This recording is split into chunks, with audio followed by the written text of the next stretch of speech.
Матчына мова. Сёння разам з адной беларускай мамай мы адпраўляемся ў Аргентыну. Ці ведаеце вы, што там партнёрскія роды – гэта абсалютны must-have, дзе тата павінен проста пераапрануцца, а за дзвярыма ўжо чакае ўся вялікая сям'я з кветкамі і балонікамі. І што дактары там шчыра не разумеюць пытанняў пра ўзрост ад маладой мамы, нават калі ёй за 40. Наша сённяшняя гераіня на ўласным досведзе адчула, што такое галівудскія роды з Google Translate у Аргенціне. Яна нарадзіла сына ў 21 год, а дачку ў 42 і зрабіла цікавую выснову.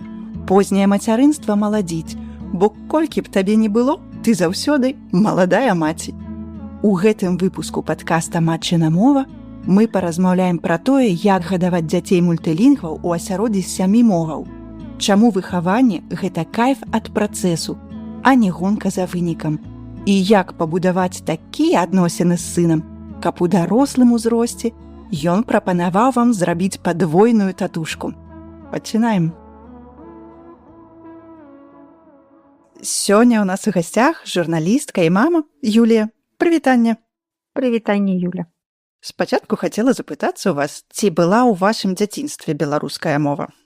Ну, вось, на жаль, напэўна, не. У маім дзяцінстве не было беларускай мовы. Я свядома магчыма, прыйшла да беларускай мовы ўжо ў падлеткавым узросце недзе ў гадоў 16, калі я пачала вучыцца ў градзенскай школе маладога журналіста, дзе выкладчыкі, маладыя, разумныя, адукаваныя людзі размаўлялі па-беларуску. І это мяне настолькі ўразіла, што беларуская мова стала часткай мяне. І я зразумела тады яе каштоўнасць. Менавіта такое натхненне праз людзей. Менавіта. Толькі праз людзей. А з каго сёння складваецца вашая сям'я? Сёння сям'я, у мяне 2 дзетак і муж. А раскажыце, калі ласка, калі нарадзіўся ваш першы дзіцёнак і колькі вам тады было гадоў?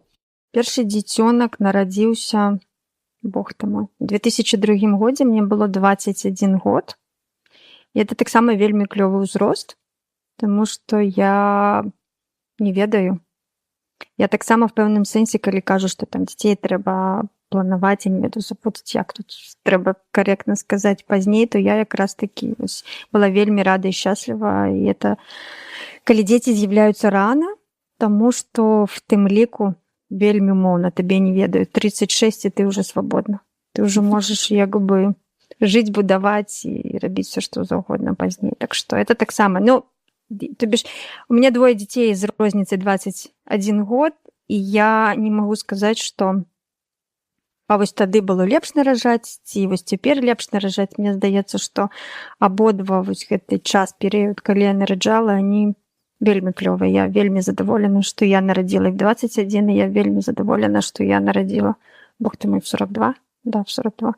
А ў чым была прынцыповая розніца для вас паміж гэтымі 2 досведамі і цяжарнасці і роду, і вось пачатку жыцця такіх маленькіх дзетак? Тады ў 21 год і вось з другім дзіцёнкам, з дачкой.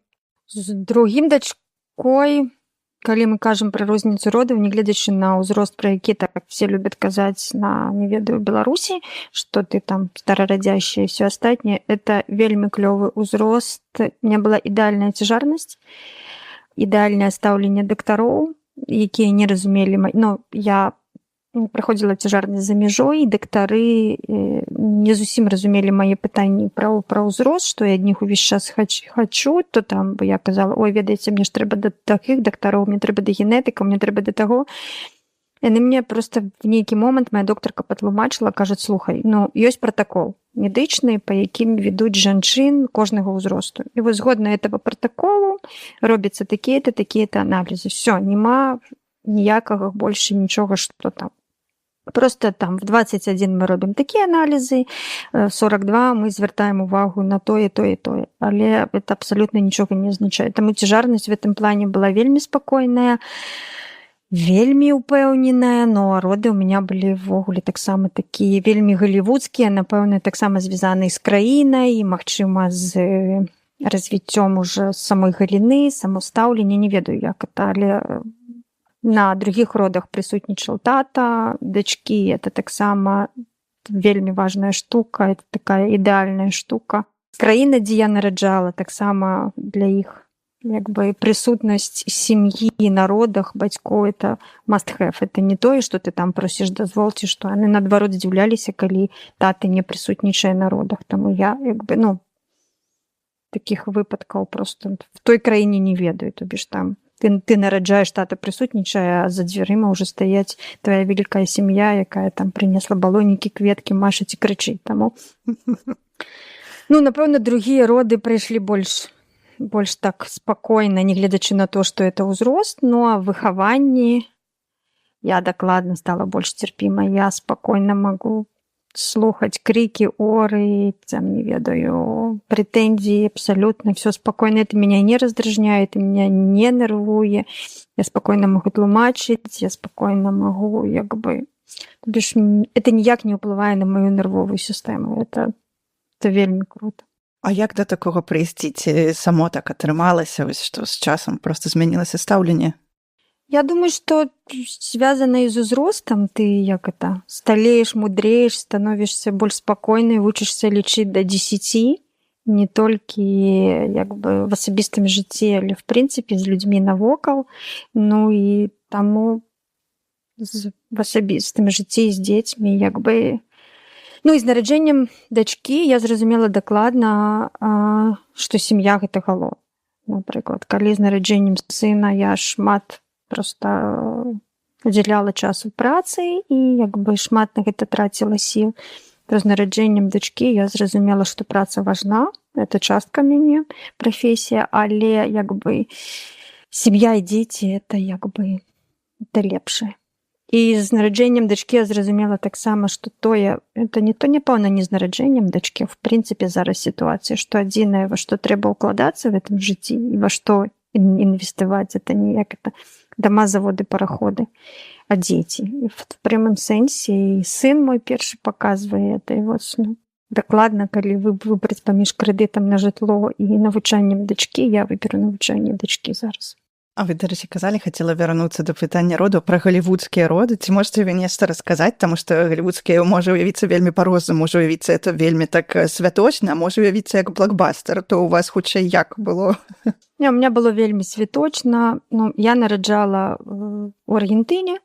Это краіна, якая сама па сабе вельмі скіраваная да дзяцей, цяжарных жанчын. Она просто дзеці і сабакі это такі фетиш гэтай краіны. І таму ўсё гэтай краіне створана менавіта дзеля этого. І таму роды, сама вся атмасфера, само стаўленне людзей, не гледзячы на тое, што мы размаўлялі з імі на розных мовах, але настолькі ўсё было прыязна, настолькі ўсё было свабодна, настолькі ўсё было нейкім чынам проста, што мне странна там. Калі я памятаю, хацела нараджаць калі я нараджала першага сына і хацела, каб прысутнічаў тата першага сына, то трэба было прайсці там, не ведаю, некалькі там медкамісій, падпісанне дакументаў і ўсё астатняе. То зараз тата проста перапранался в адпаведную вопратку, якую ему далі в шпіталі, і просто заходзіў, і все. Ведаеце, у Францыі нават не трэба пераапранацца, і гэта вельмі здзіўляе ўсіх моих беларускіх знакомых. Без этой шапки, без халата медицинского, просто ў сваім абутку. Вельмі пра перапрананне, там таксама, калі ў дзяцей, там, напрыклад, у нас была жолтушка, і тебя кладуць, по-моему, калі па беларускіх этих адпаведнасцях, то это не эталогія, да? Это іншае аддзяленне, там трошку кладуць пад этот калпак, і там в этом аддзяленні розныя, не аддзяленне, там такая як палата, там дзеткі з рознымі нейкімі былі паталогіямі, дарэчы, што і вельмі цікава. Туды ўваход таксама. Туды не трэба нічога было не перапранаць, хаця это такое аддзяленне большай такой, што называецца, не ведаю, уважлівасці. Да, але пры гэтым галоўнае правіла, калі мама ці тата паходзяць, гэта памыць рукі. Всё. Больше правила няма ніякага. І што вельмі цікава, што збольшага з такімі маленькімі дзеткамі я бачыла, сидзяць таты. Яны просто сидзяць каля этих вазочков, і там такое правило, што ты Дарэчы, там увогуле правілы, это звязана там з гісторыяй Аргентыны, іх, што ты не можаш, дзіця ніколі не можа заставацца без бацькоў. Неважна, што робіцца. Аналізы бяруць, там штосьці, все увесь час дзіця павінна быць ці з мамай, ці з татай. Таму як бы это такое таксама правіла, это вельмі важнае. І гэта ж цудоўна для дзіцёнка адчуваць спакой праз тое, што побач адзін з двух самых блізкіх людзей. І ўваход для сваякоў іншых у шпіталь таксама ні па якіх там ні прапусках, ні па наведвальных днях, яны проста заходзяць і як бы не ведаю, з кветкамі, балонікамі і віншуюць всю сям'ю. І это, конечно, проста вельмі ўражвае і стварае такую абсалютна іншую атмасферу. А ў чым яшчэ такія цікавыя адрозненні паміж тым, як праходзіў гэты этап у вас у Беларусі і як праходзіла ўсё ў Аргентыне? Ну, вельмі такая, так я не ведаю, простота, что ли. В Беларуси ты весь час зациклена, я не ведаю, я там некалькі разоў, ты приходишь до гинеколога, он кажет, у вас тонус. Я этот тонус запомнила на все жыццё. Як бы тут я нават такога ніколі як бы не чула. Ты приходишь до доктора, причем не абавязкова там ходить так часто. Я ходила раз в месяц. Робіць УЗІ і кажа, боже, які прыгожы. Ну, мы не даведваліся адмыслова пол, таму што вырашылі, што хоць нейкая павінна быць тайна. Так всё ведаеш уже. І яна там, як бы яна, боже, які там прыгожы, там і ручкі, ножкі, ты разумееш, што там бачна. Она, ой-ой-ой, як всё прыгожа. Там, ну, як у вас? Там витаминки пьете, не пьете, ну возьмите, попейте. Анализы, ну тут троху железа маленько, ну возьмите, попейте. Ну попили, ну и добро. Там генетичные анализы, бо я вельмі хвалевалась за генетику. Пришли, я говорю, слушайте, может меня до генетика отправить? Она говорит, каб что? Я кажу, ну не ведаю. Она говорит, у вас есть анализы, есть вынікі. Калі вынікі былі бы кепскія, я б, конечно, вас накіравала далей. Как бы мы вам зрабілі все адпаведныя анализы, адпаведна вашего ўзроста, здароўя, стану и всего остального. Ну, это было вельмі...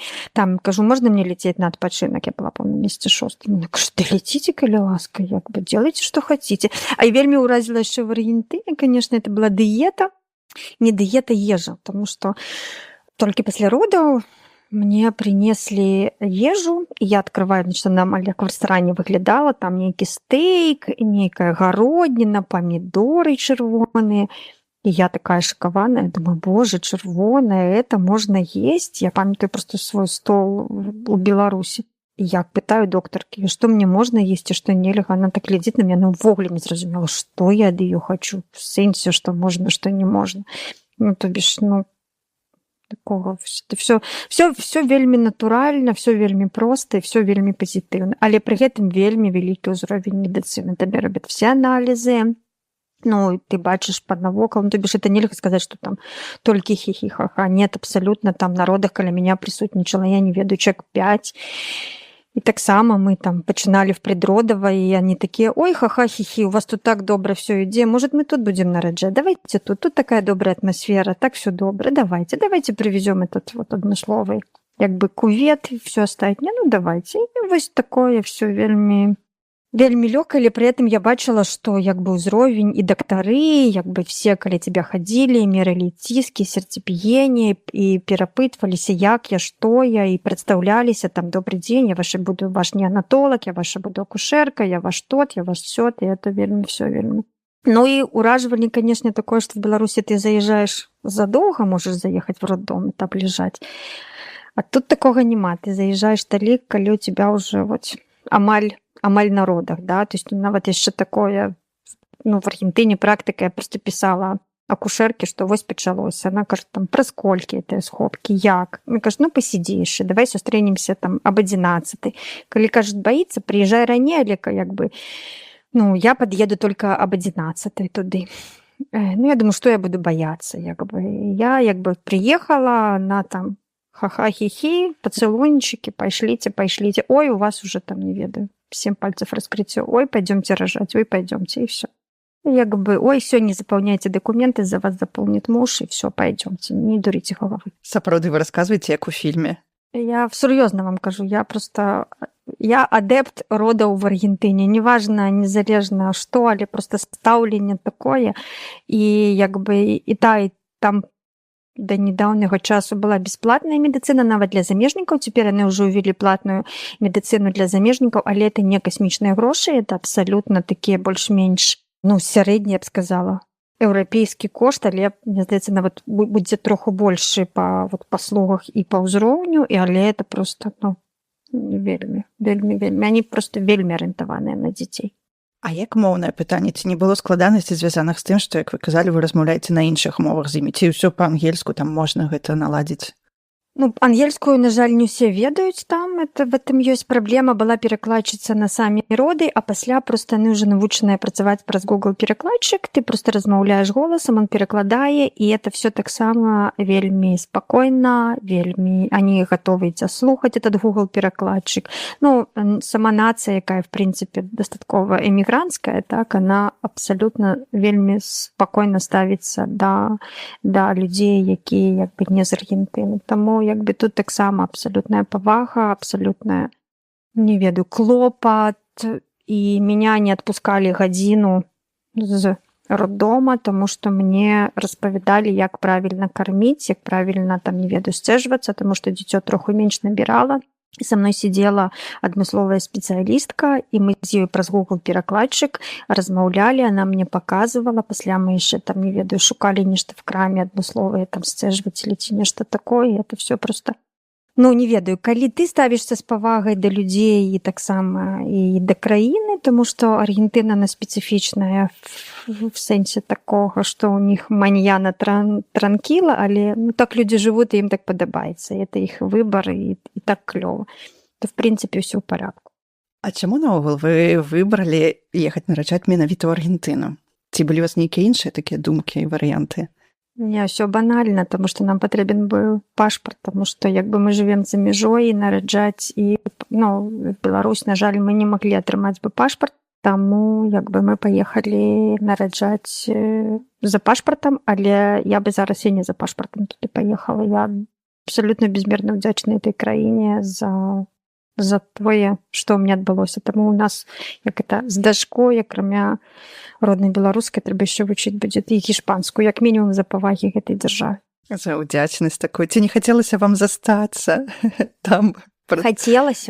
И это, я вам скажу больше, я ни в какую краину так больше не хочу, как в Аргентину. Я не хочу так в Беларусь, как я хочу в Аргентину, потому что это, магчыма, это, конечно, я была там, не ведаю, туристкой жила несколько месяцев, але это просто незабыўнае ўражанне ад всего, і мне вельмі спадабалася там. То бишь, калі ты, кажу, прымаеш краіну, калі ты з павагай ставішся да яе традыцый, да ўсяго, іспанская мова вельмі добра ліпне, як я кажу, да цябе, то ўсё ў парадку. Там ёсць свае асаблівасці, але дзе іх няма. А ці заўважылі вы нешта цікавае ў стаўленні да постпартума менавіта? Вы казалі пра харчаванне. Я ведаю, што ў шмат такіх краінах, напрыклад, кажуць, што трэба больш харчавацца такім нечым гараченькім, супы, там усё такое. І розныя вельмі стаўленні ў залежнасці ад краін да таго, як мы ўспрымаем аднаўленне жанчыны, што ёй трэба палежаць, адпачыць, мы будзем вакол яе хадзіць і дапамагаць ёй, ці нармальна палежыш 2 дні і можаш падымацца і ісці нешта там рабіць. Як гэта адбывалася ў Аргентыне? У меня не было там нейкай адмысловай доктаркі, быў доктар, які вёў мяне, да, і пасля роды, і пасля, не было нейкіх такіх, я не ведаю, парадаў адмысловых ці чагосьці. Там все на такіх добрых адчуваннях просто. Там ніхто ні да чаго не прымушае, там ніхто нічога, там, хочаш рабі, не хочаш не рабі, хочаш палежаць, палежы. Не могу сказать. Тут в этом плане у меня не было запыту, магчыма, да дактароў, я такая в этом плане больш спакойная. Але, дарэчы, вельмі цікава і ввогуле пра аднаўленне, таму што мой арганізм пасля першых родаў, моя мама мне калісьці увесь час сказала, я невялікай вагі, невялікіх памераў, і мама мне увесь час сказала, вось нарадзіш, я на цябе пагляжу. Значит, я нарадзіла першае дзіцё, я пахудзела, я скинула 10 родовых и 10 уласных килограммов. Ничего для этого не робячи, абсолютно не сидячи ни на якой диете. Трошку там с часом я набрала уже с годами, але мама казала, нарадишь другого, я на тебя погляжу. Я нарадила другую, и я так само не набрала шмат ваги, але за 2 гады пасля без нейкіх асаблівых, не ведаю, абсолютно. Я нават в зале не ходила, ничего не робила. Я скинула все, да. да сваіх, не ведаю, юнацкіх гадоў. То бишь это пра ўзнаўленне. Ну, калі ты слухаеш і робіш, ну, галоўнае слухаць сябе. Вот, напэўна, і з другім дзіцём я зразумела. Галоўнае слухаць і таксама разумець. І на другое дзіцё я, дарэчы, вось таксама не магу. Не то, што не магу крычаць, она не разумеет, калі на яе крычаць. Калі ты не то, што крычыш, а просто падвышаеш голас, штосьці сказаць, у яе пачынаецца такая гістэрыка, як быццам бы я там не ведаю, я зараз там адлупіла так, што мама не гарюй. То бишь, вот таксама не працуе абсалютна. Ты можаш так трошку строга сказаць, але таксама не ціснуць, не, ну, хутчэй поглядам, вось я з яе размаўляю, чым нейкім такім. А з сынам было інакш у вас? Ну, с сыном, да, ты молодый, у тебя гормоны, нервы, трошку такое все. Это такое трошку часом я, конечно, шкадую про такие речи. Такие молодые. Але я думаю, что это звязано просто з узростом людей, тому что так ці інакш з пэўным узростом мы самі становимся трошку спакайнейшымі, па-іншаму все ўспрымаем, таму як бы так. А што наогул змянілася ў вашым жыцці пасля з'яўлення дзіцёнка? Вось пасля першага, пасля вашага сына і, можа быць, пасля што змянілася пасля з'яўлення дачкі? Нічога не змянілася, я вам скажу шчыра. Ну, то бишь у тебя ёсць, конечно, нейкая адказнасць, але калі ты хочаш дзяцей, калі ты свядома іх хочаш, свядома разумееш, дзе, як, калі, пры якіх умовах ты іх нараджаеш, то, ну, все змены, якія адбываюцца, я іх, ну, не моцна адчуваю. Ну, так, чтобы мне стало там, не ведаю, кепска жыць, ці я там штосьці яшчэ не могу. Ну, вядома, у тебя есть нейкія там абмежаванні, звязаныя з дзіцём. Ты там то можешь, то не можешь. Не знаю, павялічыліся расходы, да, раней ты летал, и у тебя там 1-2 квитка самолетных, теперь у тебя 3. И як бы ты ўжо улічваеш, але, ну, ніяк не ўплываюць дзеці. Ну, у сэнсе мне цяжка адказваць на это пытанне, як яны ўплываюць. Ніяк яны не ўплываюць на твоё жыццё. Ты его просто змяняеш згодна з прыярытэтаў, і ўсё. Это не горш, не лепш, это просто жыццё мяняецца па прыярытэтах. Штосьці ты выкідаеш, штосьці ты пакідаеш, штосьці наадварот дадаеш таму. Я не могу сказать, я стала супер счастливая, или я там стала супер занятая. Я нават свои там нейкія недосыпы успрымаю абсолютно спокойно. Я не адчуваю, что это не недосып. Я разумею, что это важно, что это трэба теперь, что теперь это так, и все.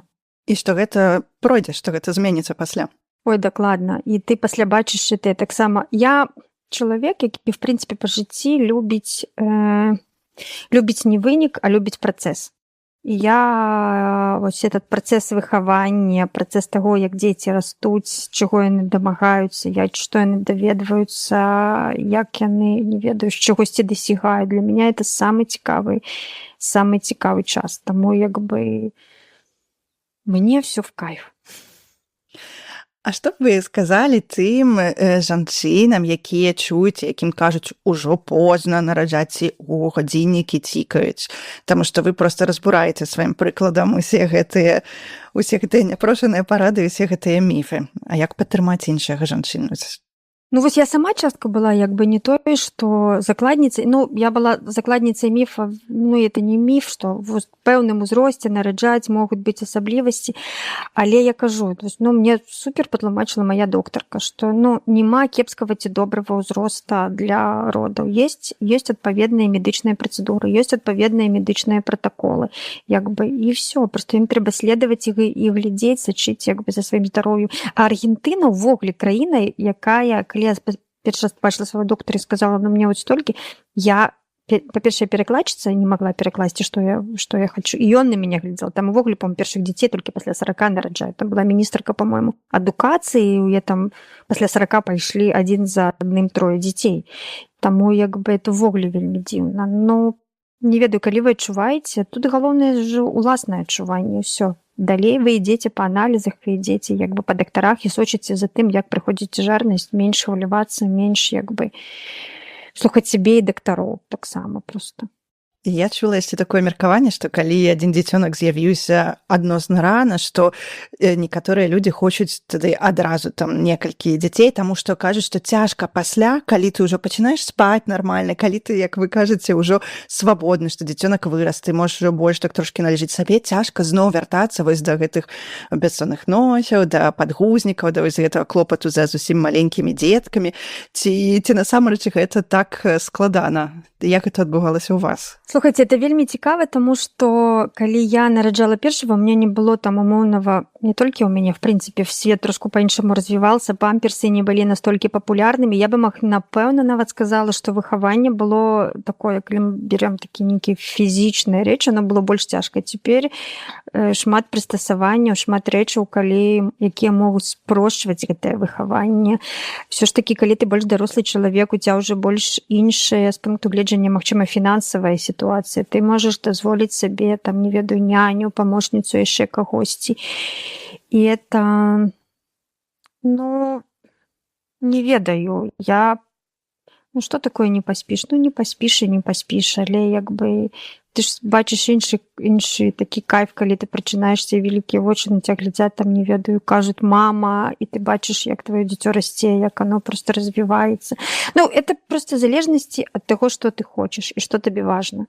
Калі ты хочаш дзіця, таму што вось трэба, як это, дом, дрэва, дзяцей, і то тады, канешне, ты будзеш пакутаваць. Але калі ты просто хочаш, таму што, таму што это табе прыносіць радасць, то, встаць за ноч, не ведаю, это не праблема.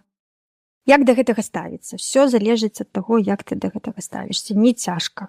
Ты ўжо таксама, я пажыла, атрымліваецца. Я, дзякуючы першаму сыну, змагла яшчэ так доўгі час добра пажыць, і як бы в тым сэнсе, што ён вырас, і я як бы могла і заняцца і кар'ерай, і всем астатнім, а цяпер я просто так кайфую, таму што у цябе ўжо іншы і такі фінансавая твая сітуацыя, не ведаю, разумовая і всё астатняе. Ты просто так вельмі павольна кайфуеш. Я, ведаеце, так, як быццам бы я на хвалях такіх просто плаваю, і мне кайфова. Як сёрфер, атрымліваецца, з галівудскага фільма ў сёрфінг.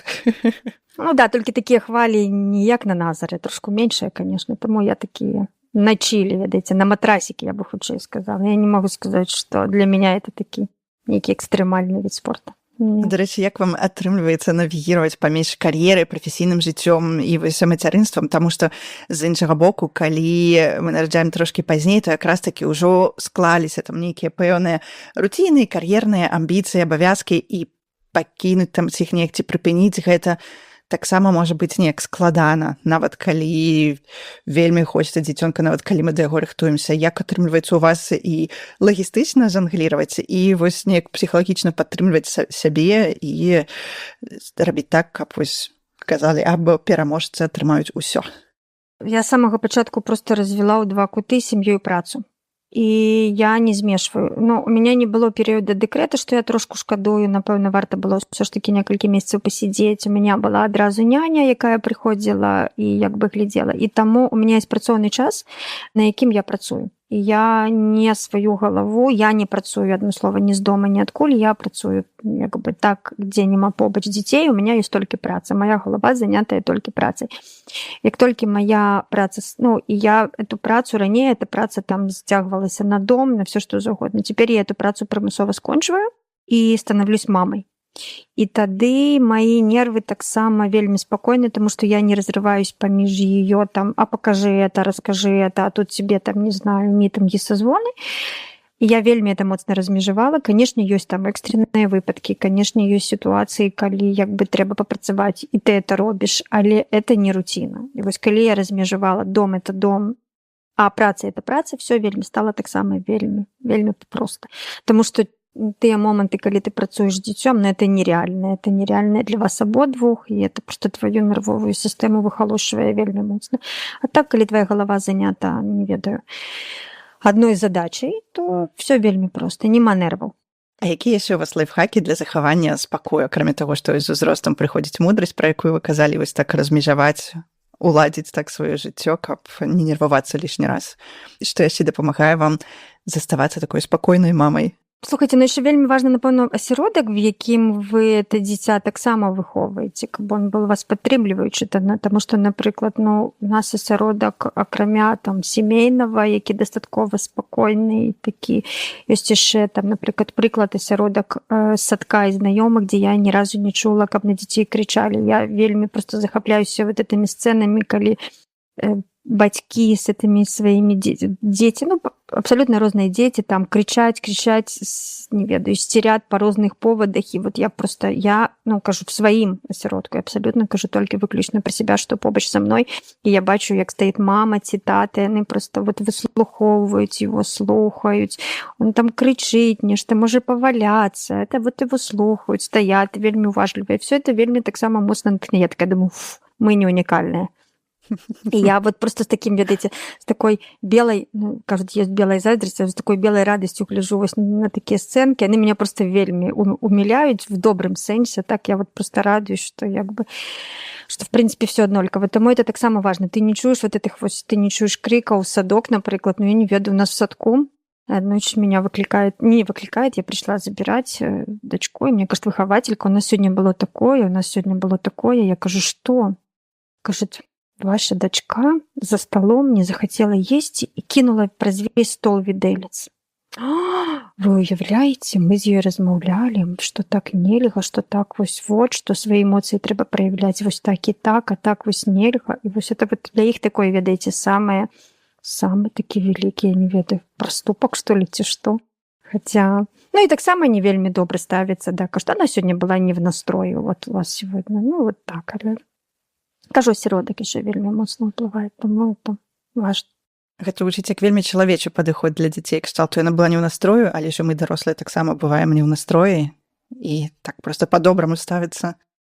Яны вельмі, да, яны могуць не размаўляць, могуць ее вучыць, ну, меня вельмі здзіўляет, у нас ёсць там паўгадавое рэв'ю дзіцёнка, дзе яны ацэньваюць ад фізічнага стана да эмоцый. Ну, там все, там на 20 сторонок. И там есть некие комментарии, там, вот, як яны, не ведаю, проводят з ёй беседы про то, як вучыцца авалодваць сваімі эмоцыямі. Ну, мне, конечно, цікава, ну, ладно, думаю. Что, ну, и это так натхняе. Дарэчы, вы казалі пра тое, раней казалі пра тое, што розніца паміж бацькамі такімі маладымі і бацькамі больш дарослымі, паміж вельмі маладымі і больш дарослымі бацькамі у тым, што маладыя бацькі часта больш клапоцяцца пра трэба развівашкі, трэба тое-сёе, а бацькі ёсць больш дарослыя, неяк не так заганяюцца па гэтым. Ну так, я уже выпрацавала со старейшим сыном, мне не ведаю, некие правила выхования. Так, я не впихиваю в молодшую дочку все, что на свете. Ну, по-перше, тому что она расце в достаткова мультилингвальном асяродку, и что само по себе для яе як бы и так такая нейронная нагрузка, что ли, на яе, таму як бы, да, я абсолютно больш спокойно ставлюся до таго, што мы навучымся, не ведаю, в 3 гады там размаўляць по-ангельску, там, іспанскую, китайскую, и будем плавать, скакать и все остальное. То есть я хутчэй больше гляжу, слухаю яе, гляжу, что она хочет, что она может, что она умеет.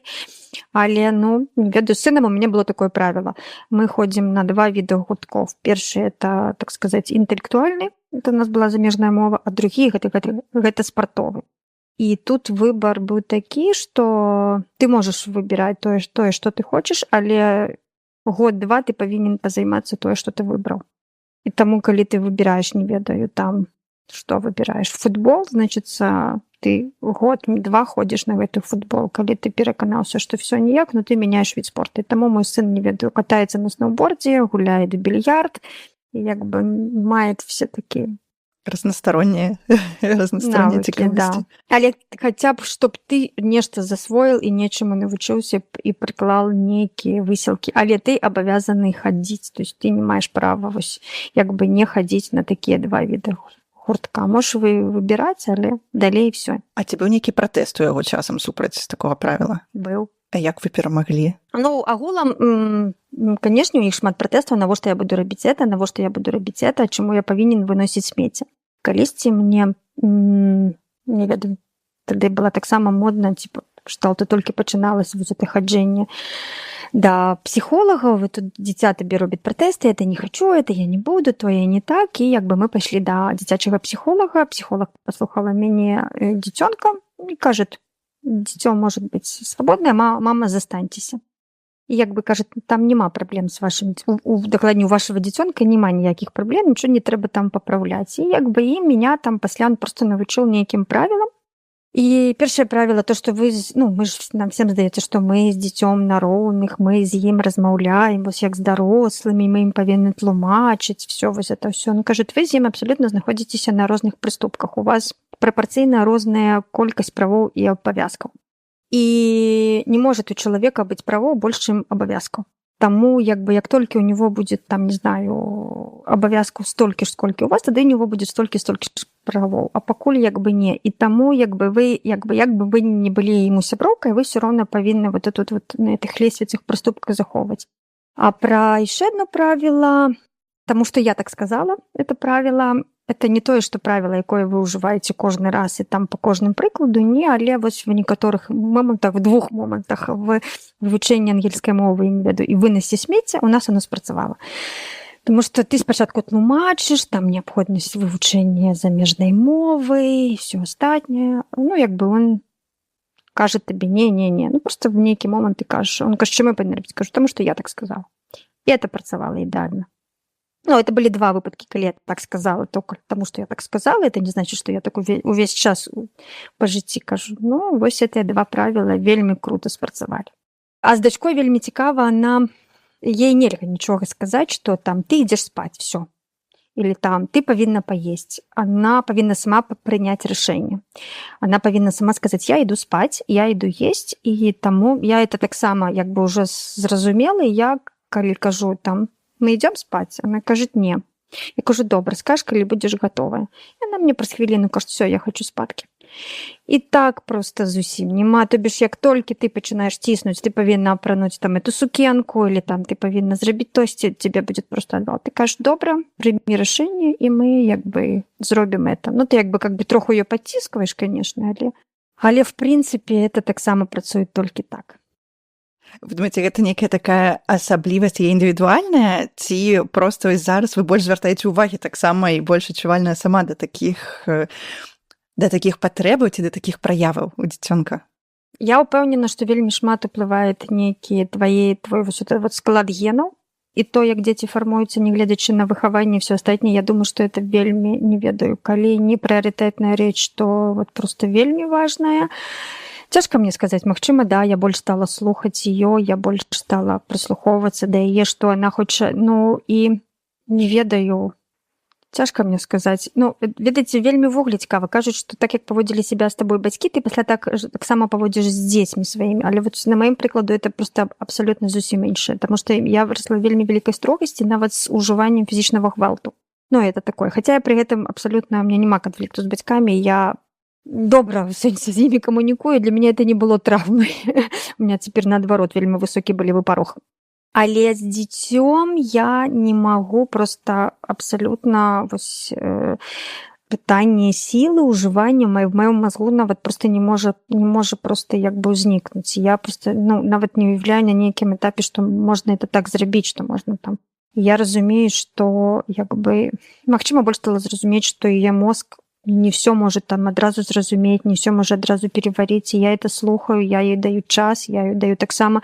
Напэўна, зараз большее разуменне пра тое, што дзіцю трэба час на таго, каб справіцца са сваімі эмоцыямі, зразумець сваімі эмоцыямі і навучыцца гэтымі эмоцыямі кіраваць. І это все праходзіць таксама. І ты просто, калі мэта накіравана нешта робіш, то таксама бачна. Я вас слухаю і думаю, што вы такая цудоўная амбасадарка таго, каб нараджаць нават дзяцей і трошкі пазней, і нават насамрэч вы амбасадарка двух гэтых падыходаў адначасова, і нараджаць раней, і нараджаць пазней, і рабіць і так. Клёва, я абсалютна, я вам кажу, першы выпадак, это вы не знаю, пасля 30 вы свабодная жанчына. І насамрэч, я з першым хадзіла на іспыты, здавала сесію в універсітэце, і он такі у меня троху цыганскае дзіця, што таксама вельмі супер, таму што он вельмі добра адаптуецца ў розных умовах. Дачка ўжо будзе больш такі кветачка, у нее менш адаптацыі, як бы менш такой цыганскага жыцця, таму што як бы ёсць толькі мама і тата, няма больш шырокага кола людзей, з якімі яна як бы тусіць. Але абсалютна два падыхода абсалютна маюць права на жыццё. І в кожным ёсць свае плюсы. А вось якія для вас асноўныя плюсы ў тым, каб нараджаць раней? Пасля буду задаваць астатнія. Каб нараджаць раней, то дакладна вы маеце, па-першае, вы трошку, у вас няма вот этой вот уже там жыццёвага цяжару і всего астатняга, вы выхоўваеце, магчыма, трошку па наіцію. Для вас выхаванне трошку прасцей і лягчэй даецца, да? Вы як бы робіце, памыліліся, ідём далей, магчыма, менш перажываеце, ўсё ж такі больш так трошку прасцей, больш лягчэй па розных прычынах, таму што вы яшчэ самі там не ведаю, дзіця можа, не знаю, ходить не в ту школу, поменять школу, ну, як бы вы вось такі больш у вас пластычны, тому што вы самі яшчэ больш пластычныя, як бы вы самі яшчэ там мяняеце, не ведаю, працу, універсітэт, курсы, кватэры, здымныя, нездымныя, у вас вот этот вот перыяд, не ведаю, накаплення всего адбываецца, і в этом плюс. І што это для вашай псіхікі таксама в пэўным сэнсе лёгкаю, і оба на там 30, а яму уже, не ведаю, 10, і это таксама вельмі клёва. Ну, мы з сынам дастаткова добрыя сябры. Вот он мне, напрыклад, прапанаваў зрабіць падвойную татушку, да. Это вот ему, як бы, частка і мне. Таму он меня, дарэчы, называет по прозвищу. Калі он кажет «мама», это что-то трэба. Он начинает кажет «мама», я кажу «что трэба». Таму, як бы, мы вельмі такія, вельмі у нас такая лёгкая сяброўская, як бы, з ім камунікацыя. Ну і все вот эти зноў уже недосыпы ваши, про якія вы кажаце, оно, конечно же, даётся вам нашмат прасцей. Чисто фізіялагічна. Татушку не зрабіла, но як бы, да, трэба. Потому что я уже думаю, что хутка он жанчыне прапануе, а не мне, уже будзе поздно. Трэба спяшацца. Да, тоже. Ну, это супер прапанова. А як вы ставіцеся да таго, што ён вас называе па імені? Як гэта наогул пачалося? Тут у Францыі это частая тэма, можна сказаць, для дарослых дзяцей. Вельмі спакойна, нават не па імені, а па прозвішчу, таму што, ну, у меня такая, як бы, асабістая гісторыя, што маё прозвішча стала маім другім імём, і меня вельмі часта людзі называюць па прозвішчу. І он так стал называць, і я, як бы, ну, тут же галоўнае стаўленне да таго, якім чынам, як бы, дзіцё ставіцца да цябе, і ты бачыш это стаўленне. Неважна, цябе называюць па імені, прозвішчу, ты бачыш, я вельмі моцна заўважаю, калі он там асабліва раней, зараз уже трошку дарослы, калі ён в кампаніі сяброў, і он называўся па прозвішчу, і это так вот гучала, я просто чую па тэлефоне, па яго тоне, як ён са мной размаўляе, як бы, што он вот там, не ведаю, троху так пантуецца, як я называю. Але, як бы, это все так вельмі заўважна, но ты же ведаеш, як бы, якая у вас камунікацыя, як он ставіцца да цябе, як он клапоціцца пра цябе, или там не клапоціцца, там, ну, недакладна ні в імені пытання. Ці в прозвішчы, пытанне в стаўленні і в адносінах. А што самае складанае ў такім раннім бацькоўстве? Асабіста для вас, напрыклад, што было самым чэлленджам?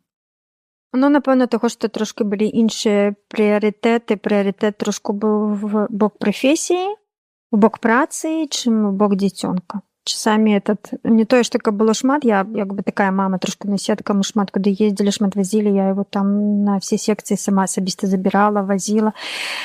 Але часам, напэўна, все ж таки больш трэба было увагі аддаваць яму, чым працы. Это маё асабістае такое ўражанне па выхаванню. А вось у такім больш дарослым бацькоўстве, у чым для вас асноўны плюс, асноўная радасць? Это як это? Маладзіт? Теперь, як я кажу, слово «молодая» крепится выключно к слову «мать», тому як бы такое... Ну, не ведаю, теперь ты атрымліваеш такі, ведаеце, такі просто кайф, тому что у тебя, скажу уже, акрамя там твоих интеллектуального вот этого багажа, психологичного багажа, ёсць яшчэ і як бы багаж фінансавы. І ты просто кайфуеш ад таго, што ты можаш этому дзіцёнку даць, як ты можаш его развіваць, як ты можаш яго, не ведаю, вучыць, як ты можаш гуляць, не ведаю. Ну, крыцей, это просто вот такой, ты просто уже кайфуеш. Калі першае, это все ж таки больш такі, трошку менш кайф, а теперь прям кайф, ты просто там выбираешь эту, не ведаю, там, вопратку, школу, садок, не ведаю, это просто ты як бы разумееш, што ты можаш сабе это дазволіць, і это такі кайф. Ну і цяпер это яшчэ, кажу, дзіцё просто расце в абсалютна свет настолькі імкліва развіваецца, свет настолькі цяпер стаў розны, мы як бы вымушаныя пакінуць там краіну, і дзеці вучацца в іншых краінах з рознымі мовамі, камунікуюць з рознымі людзьмі. Это так все просто цікава. У меня там, не ведаю, у меня в сем'е, напэўна, не ведаю моваў 5 зараз дзеці размаўляюць. Это просто супер цікава. Гэта моё наступнае пытанне пра мовы, але хацелася запытацца пра челендж такога дарослага бацькоўства. Мы паразмаўлялі пра плюсы і пра радасці, а што трошкі складаней даецца менавіта праз тое, што адбываецца ў гэты перыяд жыцця? Я такі чалавек, што не. Я вам не скажу, што ж трошкі складаней, таму што это быў вельмі асознаны выбар нараджэння. Не тое, каб я вельмі моцна хацела, такога не было. Это не было такога, што вот всё, мне патрэбна дзіця, і калі не, то всё, это была трагедыя. Не, это такое хутчэй, ну, окей, мы пагадзіліся, што мы хочам дзіцёнка, як бы да, не, так. І як бы это было такім чынам, і это так атрымалася так. І таму, калі кажу, у тебя ёсць прыярытэт, ёсць жаданне, то мне цяжка сказаць, які чэлендж. Ну, няма чэленджа для мяне. Я не адчуваю нідзе, што, ну, недасып, ну, не ведаю. Ну, это такое все вельмі умоўнае. Ведаеце, в малым 21 ты можаш нарадзіць дзіцёнка, які там не будзе спаць начамі, крычаць і як бы не даваць табе, таму як бы это все такое. Просто трэба ставіцца спакойна да всего і прымаць все адпаведна. Калі это так, то это значит так. Калі она не спіць, ну, значит, як бы, ну, трэба пацярпець, трэба паглядзець, далей будзе нешта іншае. Няма праблем. Ёсць толькі натхнення, калі вас слухаеш. Ну, бо, ведаеце, я кажу, вельмі галоўнае просто, што ты хочаш в этом жыцці вырашыць. Вот, што ты хочаш ад этого жыцця. Калі ты хочаш будаваць, таму што вакол меня, напрыклад, наадварот, мои все сяброўкі без дзяцей. І это іх выбар, ім клёва. І это таксама іх выбар, ім класна, они маюць там. Але я ніколі в жыцці ім не зайздросціла. Там, вот они полетели туда, поехали туда, я зараз не могу. Ну, это просто... Это то, что тебе важно, и то, что твой приоритет. Вот на сегодняшний момент мне важна семья, для меня такие, не знаю, так нельга казаць, но это проект, я кажу, бо я люблю паглядзець, як адбываецца працэс. І я просто кайфую ад этого працэса, ад таго, як вот этот проект расце, як он выхоўваецца, і што пасля з него вырастае. Это просто вельмі круто, асабліва в гэты час. Все астатняе, это, ну, не ведаю, ну жыццё ж не ўвесь час, ты не ведаю, ляжыш на сонейкі і загараеш. Таму і тут і без дзяцей такая. А так у цябе ўвесь час як бы ёсць кампанія, ёсць, не ведаю. Ну, я не ведаю, што сказаць. Я толькі, калі вы хочаце рабіць, і няма ніводнай перашкоды. Все перашкоды ў вашых галовах. Канешне, ёсць розныя сітуацыі і розныя рэчы, але галоўнае то, як вы самі ставіцеся да гэтага. Ну і галоўнае здароўе, канешне.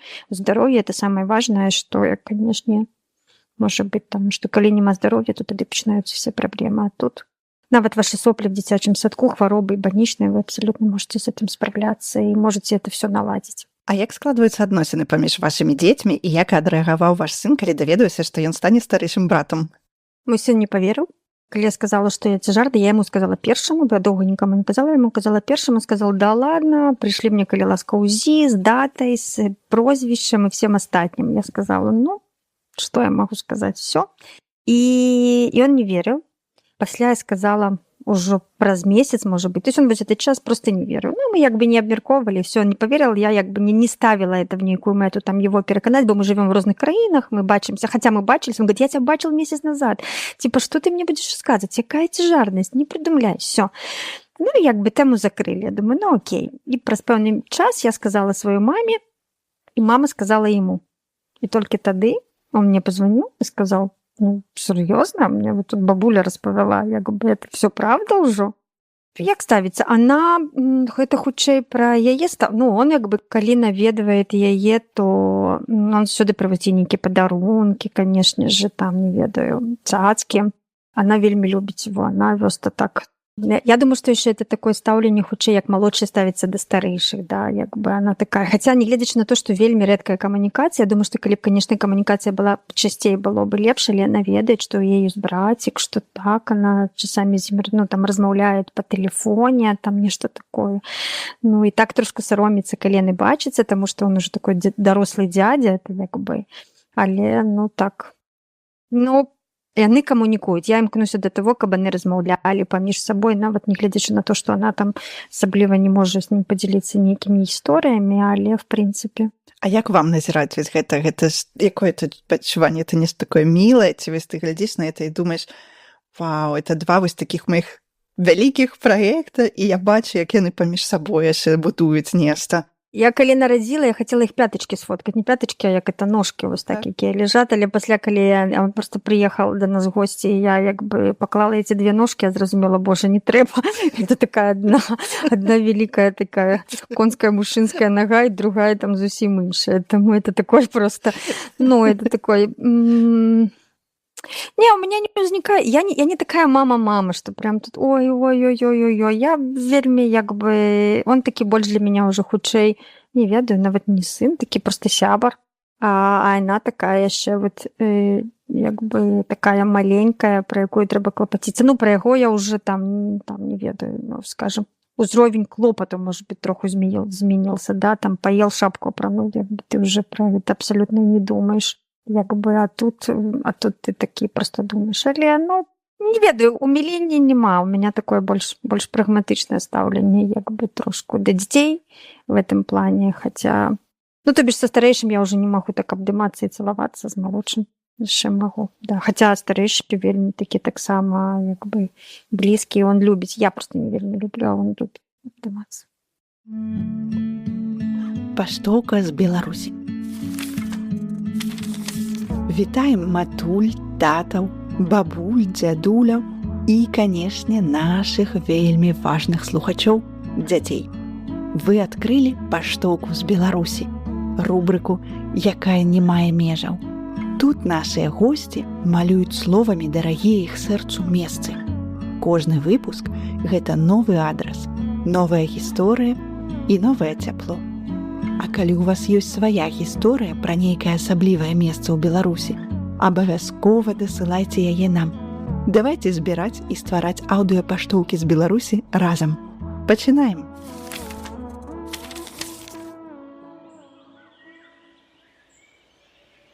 Сёння мы адкрываем паштоўку з Беларусі ад музыкі, мастака і таты Лявона Вольскага пра месца сілы на беларускім захадзе. Месца, што нават знаходзіцца ў іншай кліматычнай зоне.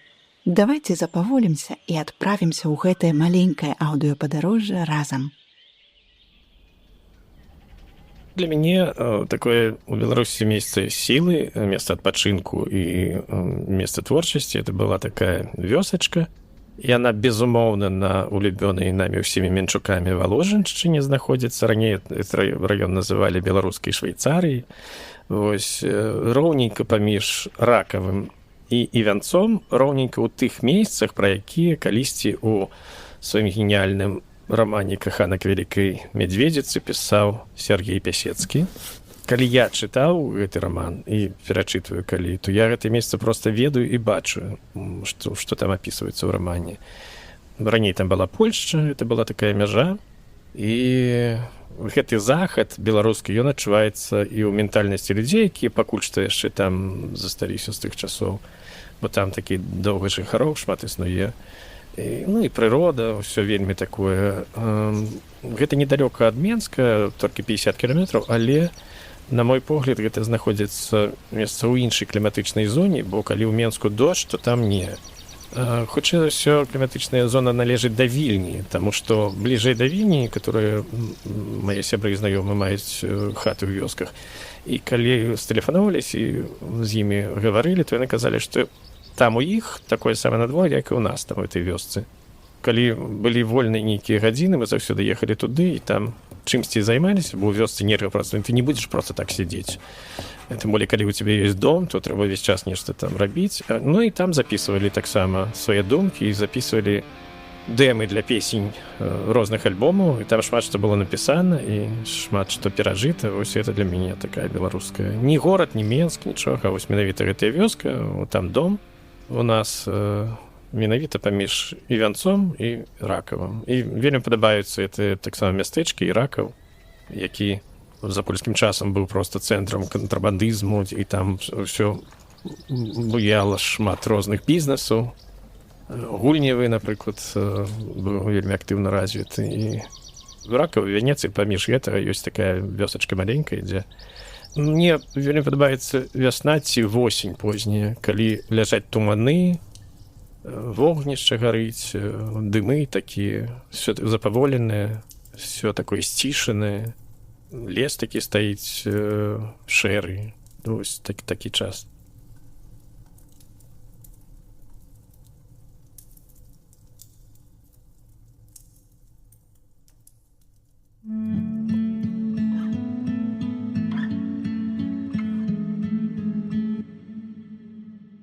Вы казалі пра шматлікія мовы, якія жывуць у вашай сям'і. Давайце падлічым, давайце раскажам, якія ж мовы жывуць у вашай сям'і і як.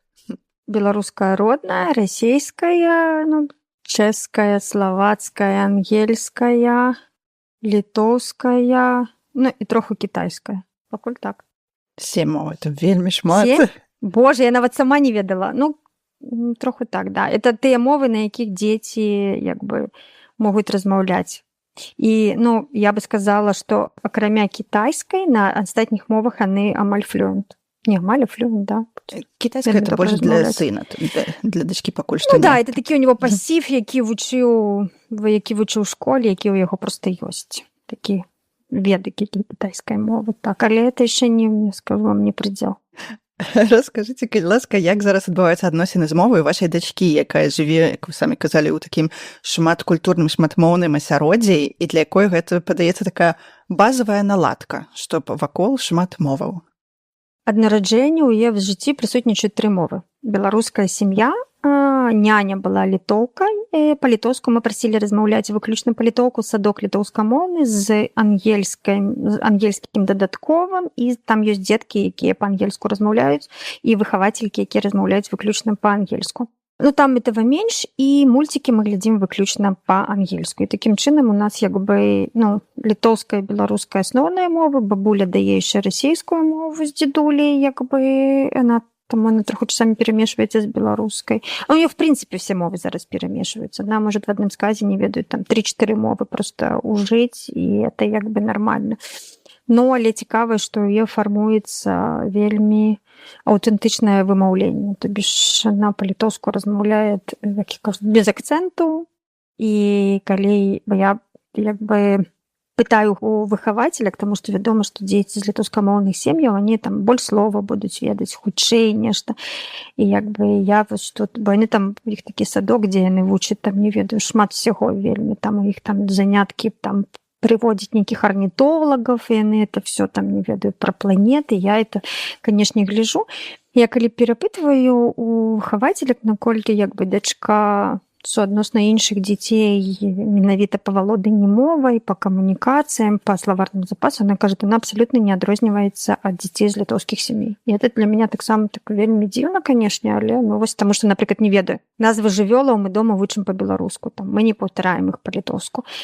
А в садку я разумею, што дзеці, якія прыходзяць з літоўскіх сямей, яны іх там называюць хутчэй. Ну вось нам кажуць, што абсалютна спакойна она як бы, ну она вот зараз до 20 лічыць на 3 мовах спакойна: літоўская, ангельская і беларуская. Ёй 3. Іншых жывёлаў, ну і далей таксама она ўжо пачала перакладаць. То есть калі ты пытаеш слова, она перакладае. Ну таксама. Хацела запытацца, может быть, пра нейкі прыклад такой фразы, якую вы можете сказаць, якую можете падзяліцца, у якой шмат моваў. Аж норю апрануць пінг-боты. Вот аж норю по-литовски я хочу апрануть пинг-ружовые боты. Ну, вот так она может часами, як бы тебе сказать. Пасля она зразумела на нейкім этапе, что мама размаўляет по-беларуску, а Клена размаўляет по-литовску, як бы мама кшталту, ну, не той, што не разумеет, але з мамай трэба размаўляць по-беларуску. І она, напрыклад, увесь час, ну, калі она мне кажа по-литовску, я адказваю по-беларуску. Ну, она мне кажа, напрыклад, герэй, я кажу добра. І, ну, і такім чынам, то бишь я не перакладаю, не акцентую, просто адказваю ёй по-беларуску, як бы, і все. Или там она кажа, там, что-то мне, напрыклад, по-литовску скажа, что она хочет, там, не ведаю, что-то, я гэты ж самы сказ скажу ёй по-беларуску просто, і все. Я кажу, ты хочешь вось гэта? І на нейкім этапе она, бо просто она такая вельмі актыўная, она увесь час звяртаецца к тебе і кажа, герэй, а я молчу, ну молчу не тому, что бывает нават одно слово, а тому, что просто там думка занята, ці что-нибудь такое. Она паўтарает герэй, а я не адказываю. І она на нейкім этапе добра, Я отказываю. И она такая, это уже зразумела, и она стала переключаться. Там герой, это теперь добра. И в некий момент она мне кажет, мама, добра по-литовски означает герой. Дапамагай вывучаць іншыя Ну мовы. да. И теперь она уже как бы по мне, ну, она уже разумеет, что она может сказать по-литовски, а пасля переключается, как бы по-беларуску разумеючи. Но это вельмі важное правило. Один человек одна мова. Як бы вы не хотели там практиковать з ёй якую мову, але один человек одна мова и кропка. И як бы только так вы можете сфармаваць эту моўную гігіену, інакш будзе каша. А што рабіць тады, калі, напрыклад, у сям'і адзін чалавек адна мова, а калі ў сям'і ты не можаш размаўляць, напрыклад, толькі на беларускай мове ўвесь час, таму што там тата, напрыклад, і не разумее, ці нехта не разумее, і што дзіцёнак усё роўна будзе чуць, што ты размаўляеш і на іншых мовах. Это нормально, але галоўнае, што з дзіцём вы размаўляеце на адной мове. Конечно, он будзе чуць, што вы размаўляеце, але неважна, колькі моваў ён чуе, з кім ты размаўляеш, галоўнае, з дзіцём ты размаўляеш на адной мове. Ёсць такія шмат прыкладаў, калі дзеці просто переключаюцца, таму што яны разумеюць, вот з мамай там па адной, з татай па іншай, там, не ведаю, з бабуляй на трэцяй. Такім чынам. Кантэкст, карацей.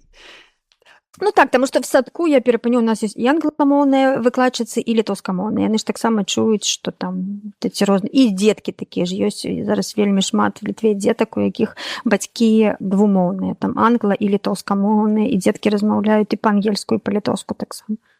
А што для вас наогул стала самым нечаканым у бацькоўстве? Не ведаю, это вот про другое. Першыя роды я зусім ніяк не змянілася, мне падаецца. А вот другие роды, кажу, что там нешта змяняецца в человеку. Я раней в это не верила. А вот с другими родами я поверила, потому что я до этого просто обожала хуткость.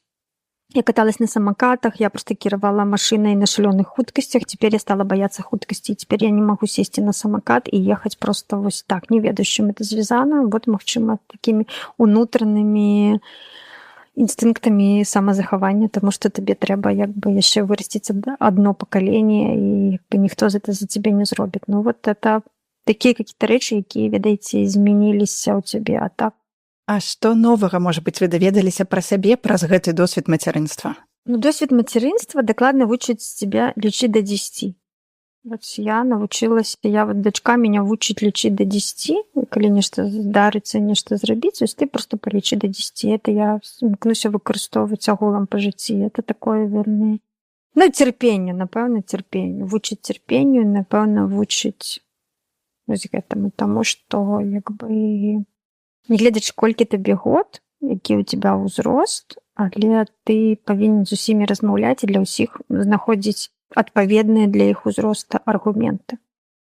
Таму што, не гледзячы на то, што кажуць, там дзеці могуць нешта не зразумець, і наадварот, мы павінны з імі быць на адной прыступкі. Ну не, але ты як бы вучышся і слухаць, і вучышся іх разумець, і вучышся знаходзіць для іх аргументы, і як бы з аднаго боку пакідаць ім свабоду, з другога боку як это трымаць у рамках.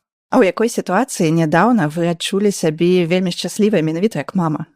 Я, ведаеце, весь час адчуваюся шчаслівай, калі бачу у яе праявы нечага новага. Просто это такое нейкае шчасце, якое ты вот бачыш там, не ведаю. Тут она для меня пачынае перакладаць літоўскую. Я ніколі як бы не думала, што там дзіця 3 гады табе можа просто займацца перакладам, не ведаю. Калі она валодае нейкім новым навыкам. Да не ведаю, калі она просто там сидзіць, ведаеце, недавно просто зрабілі, ну, я просто, она... Человек сидит на канапе, ест бананы, п'е каву, гарбату, там просто с таким выразом твара, нога за ногу, як быццам бы она там, не ведаю, леди Паненко. Ну, нейкіх абсолютно побытовых. Я люблю бачыць все, что новое и отбывается. Все, что новое, оно просто радует, конечно, весь час тебе. Я радуюсь просто от того, что я мама. Ну і старэйшы таксама, калі ведаеце, там у него ёсць свае поспехі, калі он там распавядае, ідзе на працу, там распавядае, што з ім размаўляла і чарша, і кажа, это той самы, які размаўляе па-чэшку без акцэнта, і ты такая, вау, думаеш, ну, клёва, як бы. Ну, такія вельмі дробязі, але ты разумееш, што твои дзеці нечага дасягаюць і в нечым становяцца паспяховымі. Это так круто, это так клёва назіраць за этим. Немагчыма уявіць найлепшы фінал для гэтага выпуску на самом рэч. Дзякуй вам вялікія за такую сапраўды вельмі натхняльную размову. Дзякуй. Матчына мова. Матчына.